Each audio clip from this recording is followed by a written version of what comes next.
আর ভাবতেছি ওগো রব, এই নিয়ামত যদি আমি আগে বুঝতাম তাহলে বহুবার তোমার কদমে আমি সেজদায় পড়ে থাকতাম। এই জন্য আল্লাহ পাক বলেন,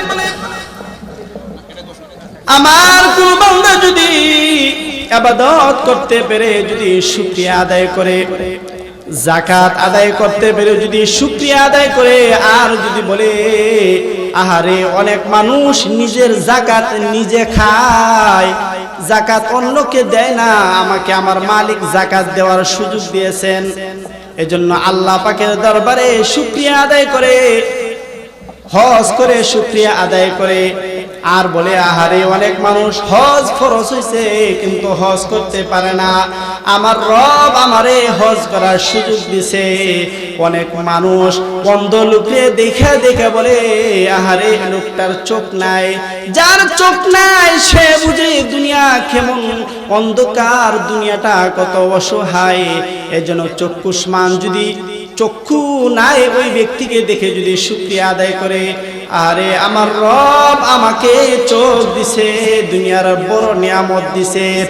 আরে কোনো ব্যক্তি যদি ল্যাংড়া মানুষ দেখে, আতুর মানুষ দেখে, পা নাই হাত নাই, ওই লোকটাকে দেখে যদি রবের তরে শুকরিয়া জ্ঞাপন করে, আর বলে আহারে কত মানুষের পা নাই হাত নাই, আমার রব আমারে সুস্থ রাখছে।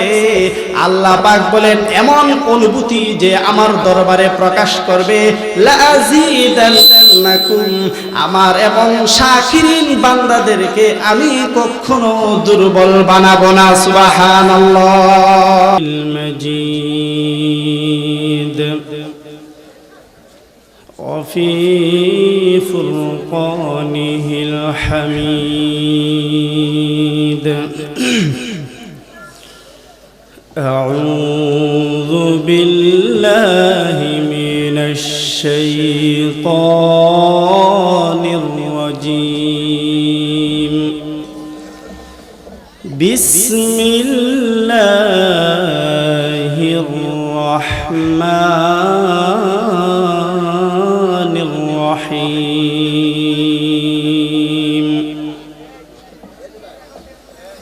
وما الحياة الدنيا إلا متاع الغرور.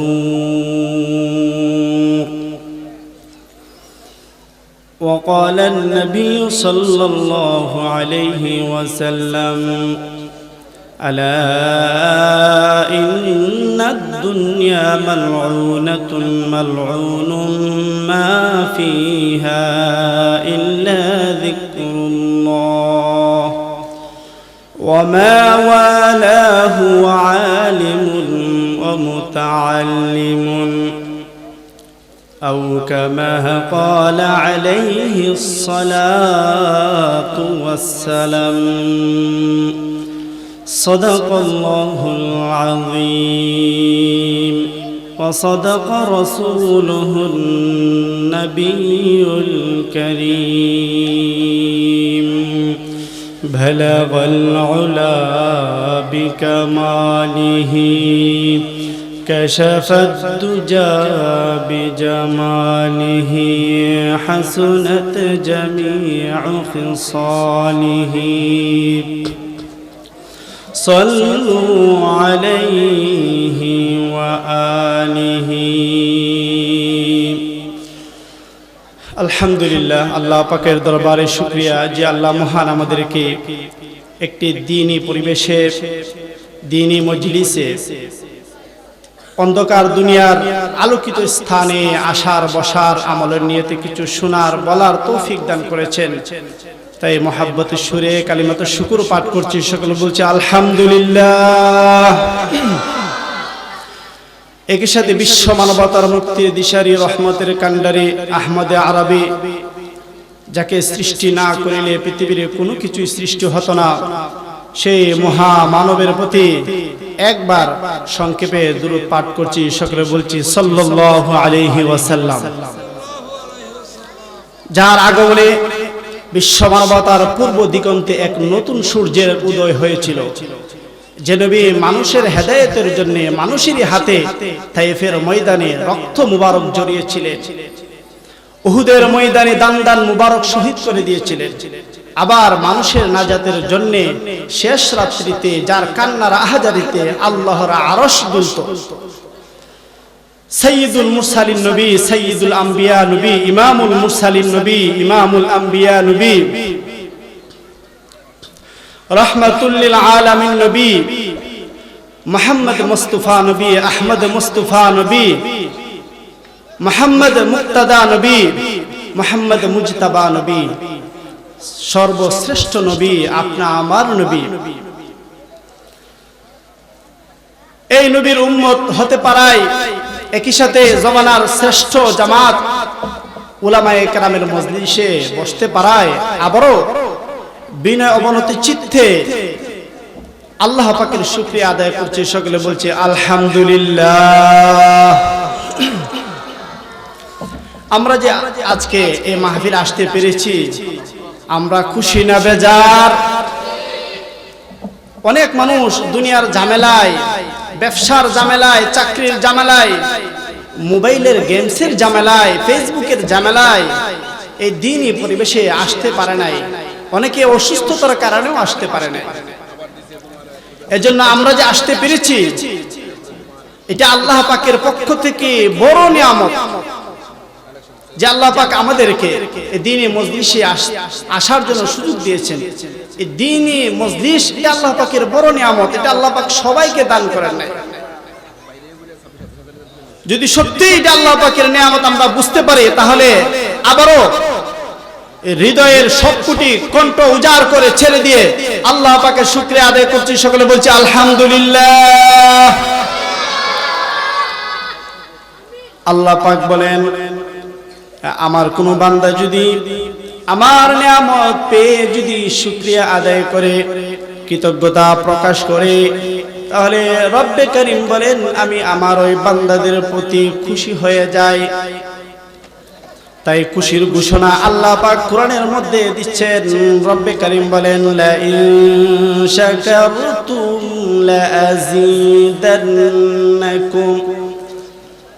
আপনি আমার রব বলেন, আমার কোন বান্দা যদি আমার নিয়ামত পেয়ে যদি হৃদয় থেকে যদি কৃতজ্ঞতা প্রকাশ করে অথবা জবান দিয়ে একবার আলহামদুলিল্লাহ বলে, আমার বান্দা যে নিয়ামতের শুকরিয়া আদায় করছে ওই নিয়ামত তার আমলনামায় তার জিন্দেগিতে বহুবার করার সুযোগ দান করি।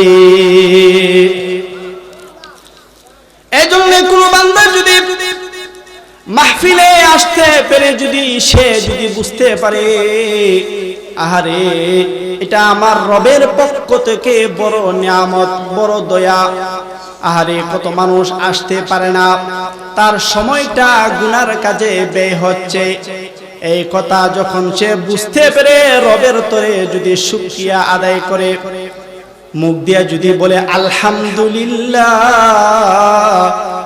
অথবা যদি মাদ্রাসায় মসজিদে মাহফিলে দান করে শুকরিয়া আদায় করে, রব্বে করিম বলেন লা আযীদান্নাকুম, আমি আমার ওই বান্দাকে মাহফিলের পরিবেশে, দ্বীনি পরিবেশে আসার জন্য বহুবার বহুবার সুযোগ করে দে। সুবহানাল্লাহ।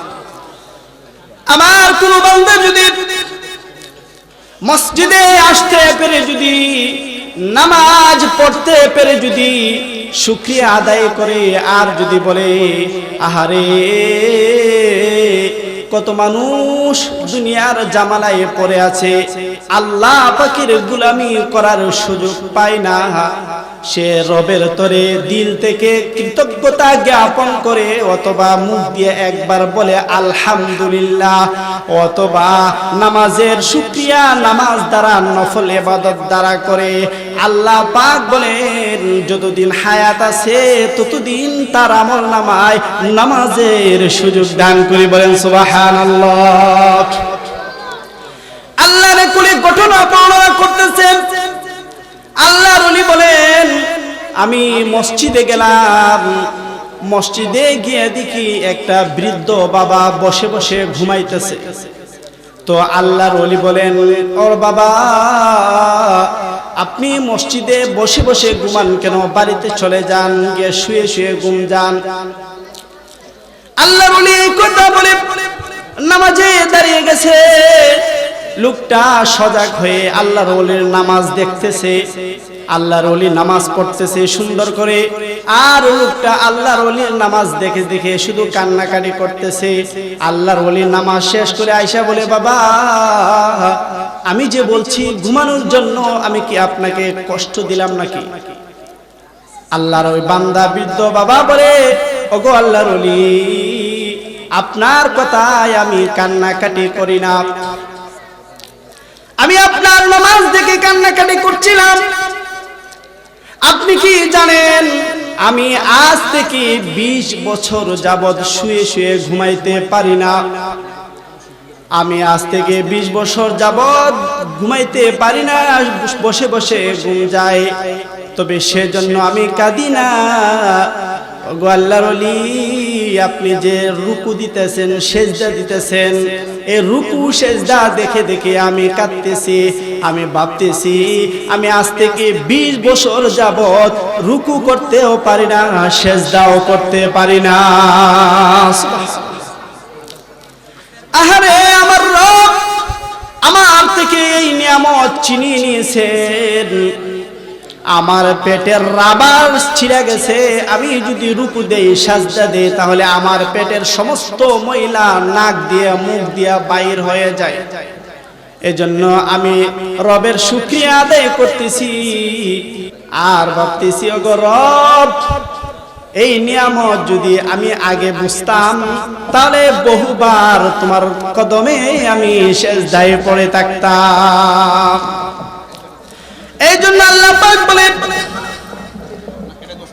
আমার কোন বান্দা যদি ইবাদত করতে পেরে, যদি শুকরিয়া আদায় করে, যাকাত আদায় করতে পেরে যদি শুকরিয়া আদায় করে, আর যদি বলে আহারে অনেক মানুষ নিজের যাকাত নিজে খায়, যাকাত অন্যকে দেয় না, আমাকে আমার মালিক যাকাত দেওয়ার সুযোগ দিয়েছেন।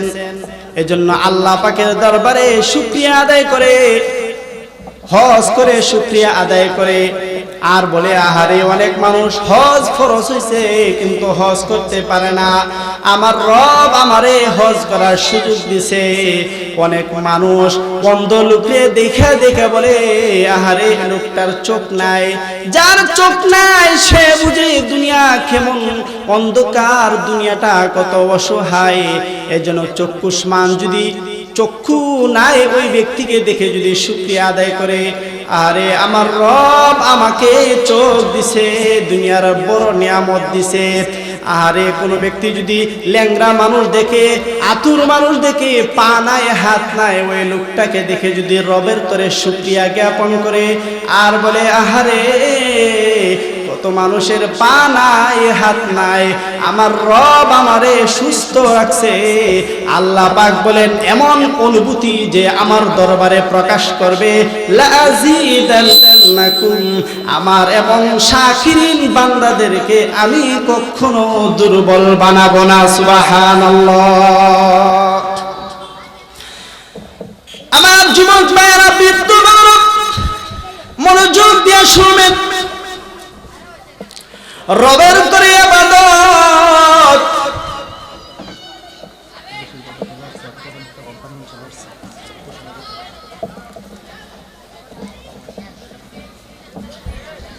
কোন ব্যক্তি যদি এই কথা চিন্তা করে, আহারে আল্লাহ পাক যদি তৌফিক না দেয় তাহলে কিন্তু ইবাদত করা সম্ভব না। अल्लाह अगर तौफीक ना दे इंसान का बस का काम नहीं, फैज़ान मोहब्बत ताम है लेकिन इरफान मोहब्बत ताम नहीं। কাউকে যদি আল্লাহ তাআলা গোলামীর তৌফিক না দেয় তাহলে 10 জনে টেনেও তাকে মসজিদে আনতে পারে না। আর রব যদি কাউকে তৌফিক দেয়, বৃদ্ধ বাবা একা একাই তাহাজ্জুদে দাঁড়িয়ে যায়। এজন্য আল্লাহ পাক বলেন, কোন বান্দা যদি আমার তরে এই কৃতজ্ঞতা জ্ঞাপন করে আর বলে আমার রব আমাকে এখানে আসার তৌফিক দিয়েছেন, এজন্য সে আল্লাহ পাকের দরবারে শুকরিয়া আদায় করে, তাহলে বহু গুণে নিয়ামত বাড়িয়ে দিবেন কে?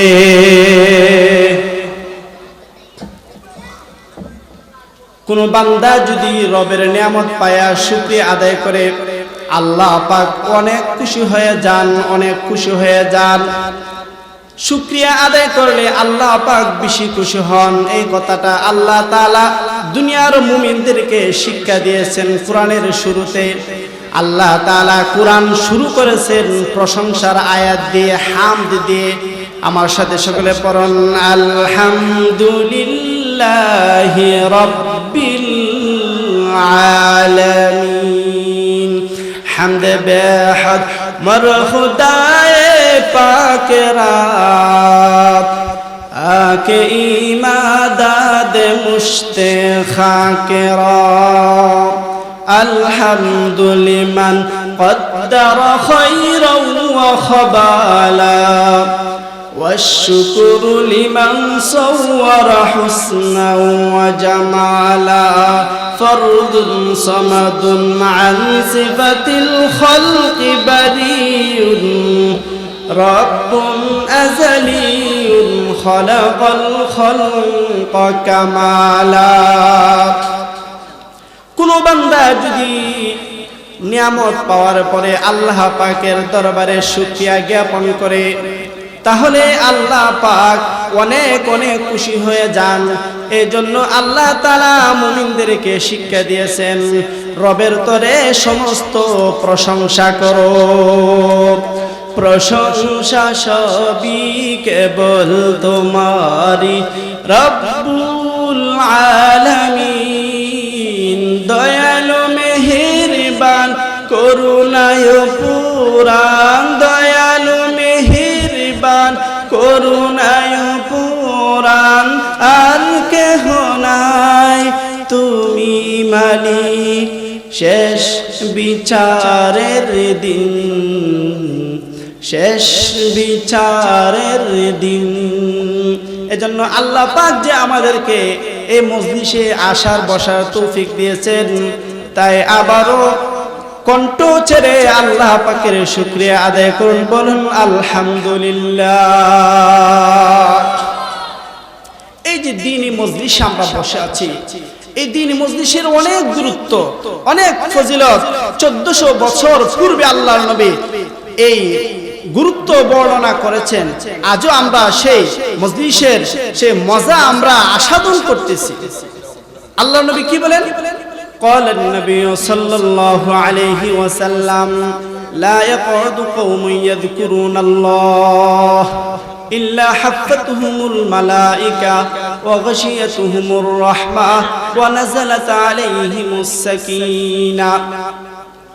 1400 বছর পূর্বে আল্লাহর নবী বলেন, যারা দ্বীনি মজলিসে আল্লাহ তাআলার নাম স্মরণ করার জন্য, দ্বীনি আলোচনা শোনার জন্য যারা বসে যায়, লক্ষ লক্ষ কোটি কোটি ফেরেশতারা তাদেরকে ঘিরে একজনের উপরে আরেকজন উঠতে উঠতে আসমান পর্যন্ত চলে যায়। আল্লাহ তাআলার পক্ষ থেকে তাদের উপরে রহমত নাজিল হয়, আল্লাহ তাআলার পক্ষ থেকে তাদের উপরে সাকিনা নাজিল হয়, প্রশান্তি নাজিল হয়। আর এই সমস্ত দুনিয়ার এই মজলিসের বাসিন্দাদেরকে নিয়ে আল্লাহ পাক আরশে মহল্লাতে আলোচনা করে, বলেন সুবহানাল্লাহ। ফেরেশতাদের সাথে আলোচনা করে যারা বসে আছে, জীর্ণ শীর্ণ দুর্বল এতিম গরীব, তারা আমার কাছে খুব পছন্দ, তোমরাও তাদেরকে পছন্দ করো।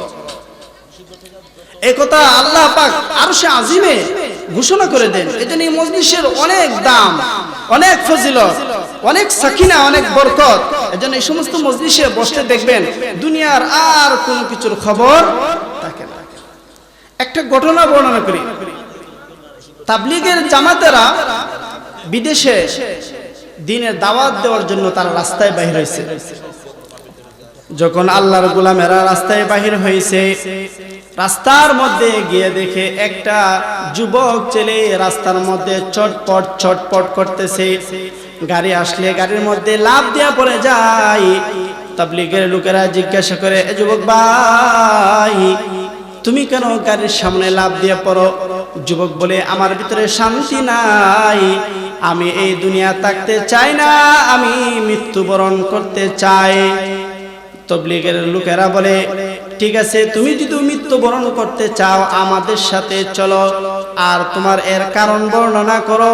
লোকটা বলে, আমি এমন হতাশ হয়ে গেছি, আমার ঘুম আসে না, আমার ভিতরে শান্তি নাই, আমি মৃত্যুবরণ করার জন্য, আমি সুসাইড করার জন্য সরকারের কাছে আমি একটা আমার নামের লিস্ট দিছি। তারা আমাকে একটা ডেট দিছে, ওই তারিখে আমি আসলে তারা আমাকে কারেন্টে শর্ট করে আমার জীবন শেষ করে দিবে। আমি ওই সময় ওইখানে উপস্থিত হয়েছি, চেয়ারে বসেছি, কিন্তু যখন সুইচ দিবে তখন কারেন্টটা চলে গেছে, আমার মৃত্যুবরণ করা সম্ভব হইল না, তাই আমি হতাশ হয়ে গেলাম, আমি কেন মরতে পারলাম না, তাই চাইতেছি কোনো গাড়ির দুর্ঘটনায় আমি নিজেকে শেষ করে দেই। তাবলীগের লোকেরা বলে, ঠিক আছে, আমাদের সাথে চলেন, মসজিদে চলেন, যদি শান্তি না পান তাহলে আপনি আবার সুসাইড করেন। লোকটারে দইরা নিয়ে মসজিদে চলে গেছে। মসজিদের মধ্যখানে তারা বয়ান শুরু করে দিছে। আর যখন বয়ান শুরু করে দিছে তখন দেখা যায় বয়ান শুনতে শুনতে ওই লোকটার ঘুম আইসা গেছে। সুবহানাল্লাহ।